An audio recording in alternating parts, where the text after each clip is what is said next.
নিয়ে ব্যবসা করছে না,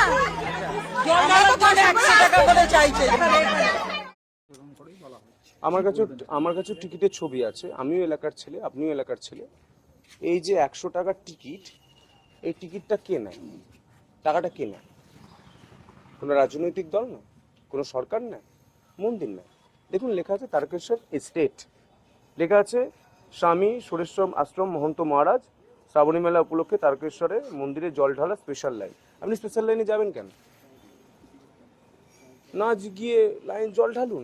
আমিও তো জল নিমাইতীর্থ ঘাট থেকে নিয়ে এলাম, রাস্তা দিয়ে এলাম, জল ঢাললাম। কই আপনি অন্য মানুষ যারা আসছে তাদেরকে জিজ্ঞাসা করুন আসলে কোন কোন জায়গায় ব্যথা। আমি জিজ্ঞাসা করছি আপনাদের। শ্রাবণী মেলা জাতীয় উৎসব হচ্ছে এর জন্য ব্যথা?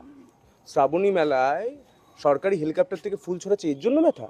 শ্রাবণী মেলায় এত টাকা খরচ করে সরকার ইনফ্রাস্ট্রাকচার করে দিয়েছে সনাতনী হিন্দুদের জন্য, এর জন্য ব্যথা? আপনার যদি এই টিকিট নিয়ে বিতর্ক করার কথা ছিল তাহলে আপনি 2025-এর টিকিট নিতেন, 24-এর টিকিট নিতেন, 23-এর টিকিট নিতেন, বা আগের বলতেন যে মন্দির কেন টাকা নেয়।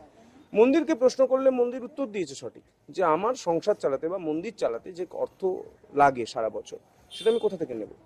বা স্পেশাল লাইন, ধরুন আপনি কেউ স্টেশনে নামবেন, বয়স্ক লোক, কোনো বাচ্চাকে নিয়ে এসেছে কেউ, বা কেউ ভিআইপি এসেছে, তিনি যাবেন কি করে? তিনি জল গঙ্গা থেকে ডুবিয়ে নিয়ে আসেন, নর্মাল লাইনে ঢুকিয়ে দেবে তাদেরকে? ঢুকতে দেবে না, স্পেশাল লাইন শুরু করেছে। মন্দিরের মতো নিয়ম বানিয়েছে। আপনি কি চান সিপিএম এর আর তৃণমূলের মতো কালচার আপনি এখানে নিয়ে আসবেন? ককরোচের দল, যে সিপিএম ঠিক করবে মন্দির কিভাবে চলবে, তৃণমূল ঠিক করবে মন্দির কিভাবে চলবে?